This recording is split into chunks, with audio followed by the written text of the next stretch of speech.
কিরে নিশি, তোরা আবার আমার বাসা নিতে এসেছিস। তোদের বলেছি আমার চোখের সামনে আসবি না।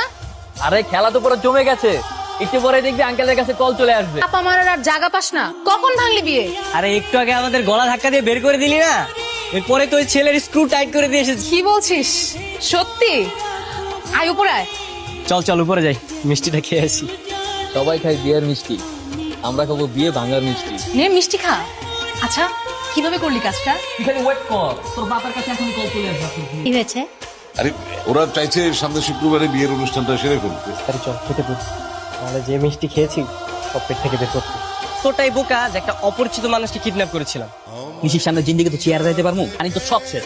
দোস্ত, নতুন একটা বুদ্ধি করতে হবে, তাহলে ওই নিশির সামনে গেলে আমাদের ঝাড়ু পিটা। ভাই শুনলাম আপনি নাকি বিয়ে করবেন, আপনার জন্য অত্র এলাকার সবচেয়ে সুন্দর মেয়ের ছবি নিয়ে এসেছে।